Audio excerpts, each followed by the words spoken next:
60 ہجری کے اختتام سے پناہ مانگنے کا حکم۔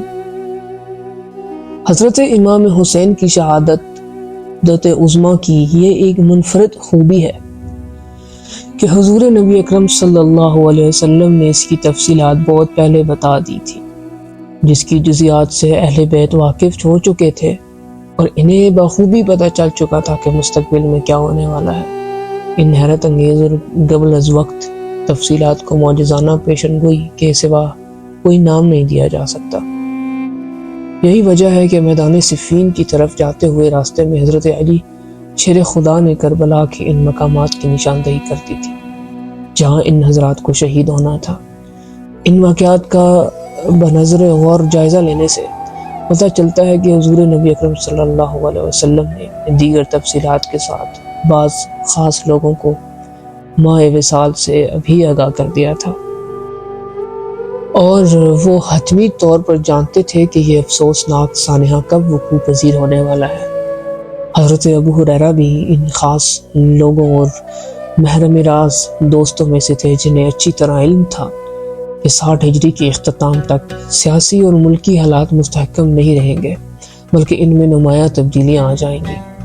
حکومت کی دیکھ بھال ایسے غیر صالح اور اوباش نو عمر لوگوں کے ہاتھ میں آ جائے گی جن کی پیش نظر امانت الہی نہیں بلکہ تعیش زندگی ہوگی، یعنی عیش و عشرت، اور وہ اقتدار کو عیش و عشرت، شراب و کباب، بدمعاشی، آوارگی، بدکاری اور عوام پر ظلم و ستم ڈھانے کے لیے بے دریغ استعمال کریں گے۔ حضرت ابو ہریرہ اکثر یہ دعا کیا کرتے تھے، میں 60 ہجری کے اختتام اور نو عمر لوگوں کی امارت سے اللہ کی پناہ مانگتا ہوں۔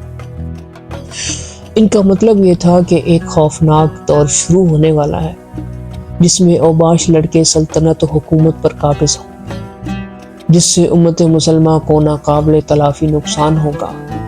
ایسے اوباش لڑکوں کے بارے میں آپ صلی اللہ علیہ وسلم نے پہلے سے خبردار فرما دیا تھا۔ اس امت کی ہلاکت قریش کے اوباش نوجوانوں کے ہاتھوں ہوگی۔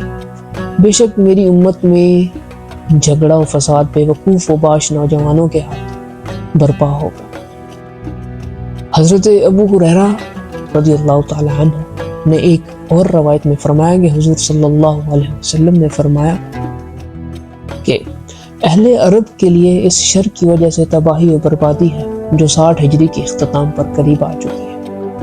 امانت کو مال غنیمت اور صدقہ و زکوٰۃ کو تاوان خیال کیا جائے گا، اور گواہی شخصی جان پہچان کی بنا پر ہو اور فیصلہ ذاتی خواہش کی بنا پر ہوگا۔ حضرت ام سلمہ روایت کرتی ہیں کہ رسول اللہ صلی اللہ علیہ وسلم نے فرمایا، میرے جگر گوشے حسین ابن علی کو 60 ہجری کے اختتام پر شہید کر دیا جائے گا جب ایک اوباش نوجوان ان پر چڑھائی کرے گا۔ حضور نبی اکرم صلی اللہ علیہ وسلم کی پیشن گوئی کے مطابق 60 ہجری میں قبیلہ قریش کے شخص بنو امیہ کا اوباش نوجوان یزید ابن معاویہ تخت نشین ہوا، اور 61 ہجری کے ابتدائی 10 دنوں میں سانحہ کربلا پیش آیا، جس کا واضح مطلب یہ ہوا کہ حضور صلی اللہ علیہ وسلم نے یزید کی حکومت سے پناہ مانگنے کا حکم فرمایا تھا اور بتا دیا تھا کہ یہی وہ شخص ہوگا جو اہل بیت کے خون سے ہاتھ رنگے گا۔ اس لیے حضور صلی اللہ علیہ وسلم کے حکم کی پیروی میں حضرت ابو ہریرہ رضی اللہ تعالیٰ عنہ یزید کی نوخیز اور لا ابالی حکومت اور اس کے ظلم و ستم سے بھرپور دور سے پناہ مانگا کرتے تھے۔ آپ کی دعا قبول ہوئی اور آپ 1 سال پہلے ہی فوت ہوئے۔ یزید کی تخت نشینی اور طلب بیعت۔ حضرت امیر معاویہ رضی اللہ تعالیٰ عنہ کی وفات کے بعد یزید نے تخت نشین ہوتے ہی اپنی بیعت کے لیے ہر طرف خطوط اور حکم نامے جاری کر۔ اس وقت مدینہ منورہ کے گورنر ولید بن عقبہ تھے۔ اس کو اپنے باپ کی وفات کی اطلاع کی اور کہا کہ ہر خاص و عام سے میری بیعت لو اور حسین ابن علی، عبداللہ بن زبیر اور عبداللہ بن عمر سے پہلے بیعت لو اور ان سب کو ایک لمحے کی بھی مہلت نہ دو۔ کیونکہ یہ امت مسلم کی ایسی بلند پایہ شخصیات ہیں کہ جن سے یزید کو اندیشہ تھا کہ کہیں ان میں سے کوئی فرد خلافت کا دعویٰ نہ کر دے۔ اس لیے یزید کے لیے اپنی حکومت کی مضبوطی کے لیے ضروری تھا کہ وہ ان حضرات سے بیعت لے، لہٰذا اس نے تخت نشین ہوتے ہی مدینہ کے گورنر ولید بن عقبہ کو اپنے باپ حضرت امیر معاویہ کی وفات کی خبر کے ساتھ یہ حکم نامہ جاری کر دیا کہ حضرت امام حسین علیہ السلام، حضرت عبداللہ بن زبیر، حضرت عبداللہ بن عمر اور حضرت عبداللہ بن زبیر رضی اللہ تعالیٰ عنہ سے میرے حق میں بیعت لو، اور جب تک وہ میری بیعت نہ کریں انہیں ہرگز مت چھوڑو۔ ولید کا مروان سے مشورہ۔ یزید کے اس حکم نامے کے ملنے سے ولید بہت گھبرا گیا، کیونکہ وہ ایک رحم دل اور خاندان نبوت کی تعظیم و احترام کرنے والا گورنر تھا، اور یزید کے حکم کی تعمیل اس کے لیے مشکل تھی۔ وہ جانتا تھا کہ ان حضرات سے یزید کے لیے بیعت لینا آسان نہیں، اس لیے اس نے مشورہ کے لیے اپنے نائب مروان بن حاکم کو بلوایا اور ساری صورتحال سے آگاہ کیا۔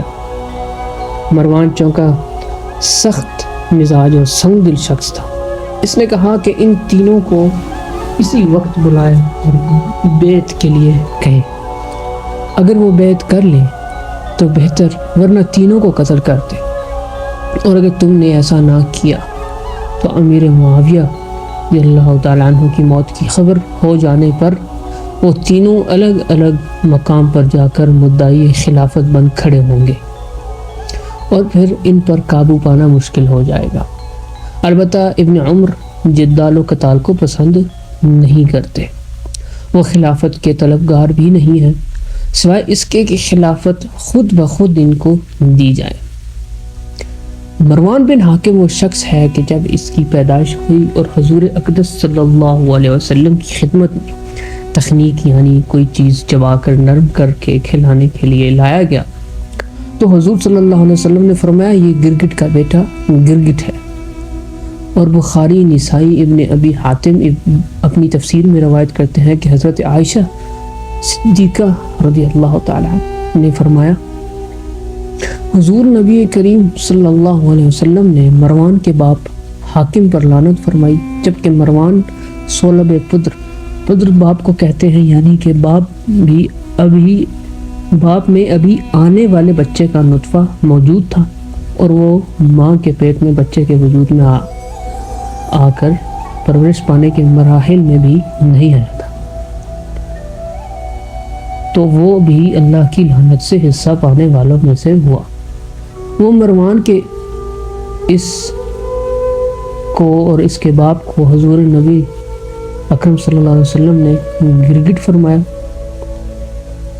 جس کے باپ پر حضور صلی اللہ علیہ وسلم نے نہ صرف لعنت فرمائی بلکہ اس کے باپ کو شہر بدر فرما کر طائف میں رہنے کا حکم فرمایا۔ ایسے مروان سے بنا خیر کی امید کیسے ہو سکتی تھی؟ ولید نے حضرت امام حسین علیہ السلام اور حضرت عبداللہ بن زبیر رضی اللہ تعالیٰ عنہ کو بلانے کے لیے قاصد بھیجا۔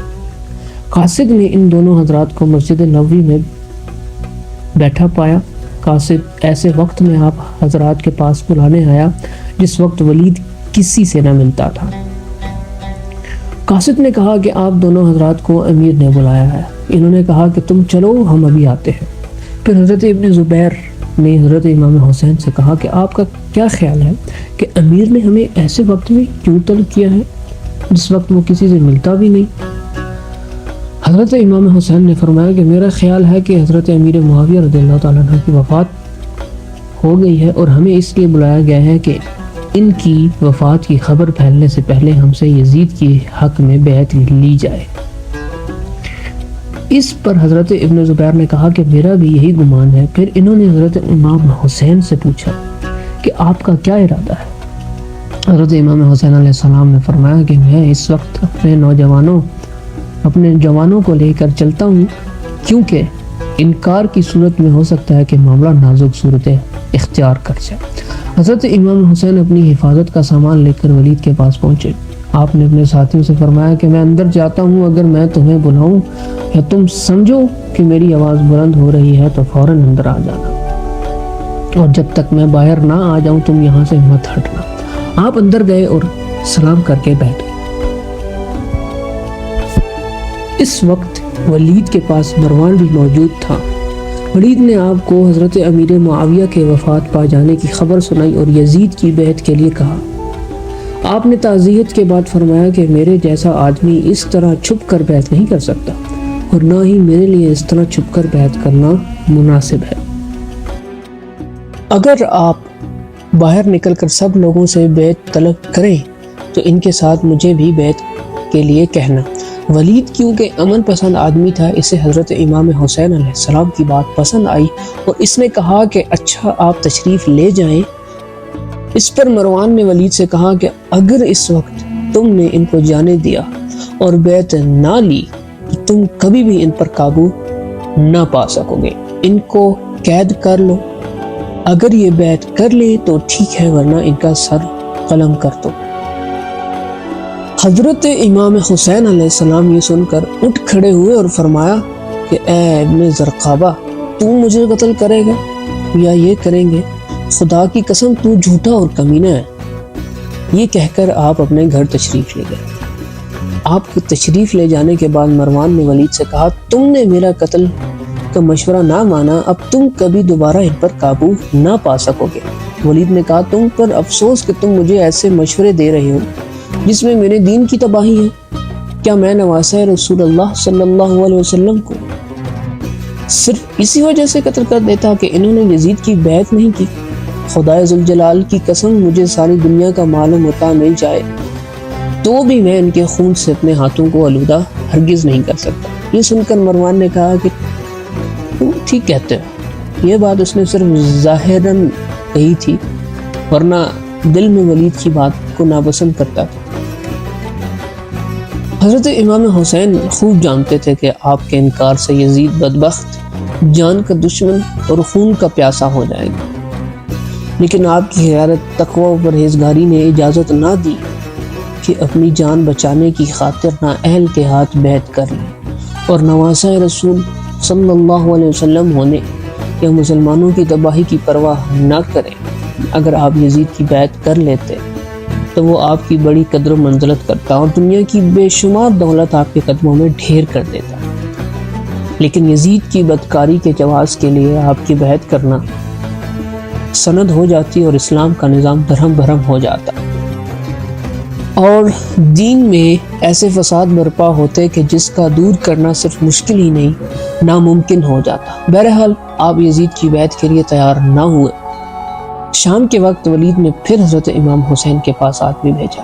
آپ نے فرمایا کہ اس وقت تو میں نہیں آ سکتا، صبح ہونے دیں پھر دیکھتے ہیں کیا ہوتا ہے۔ ولید نے یہ بات مان لی۔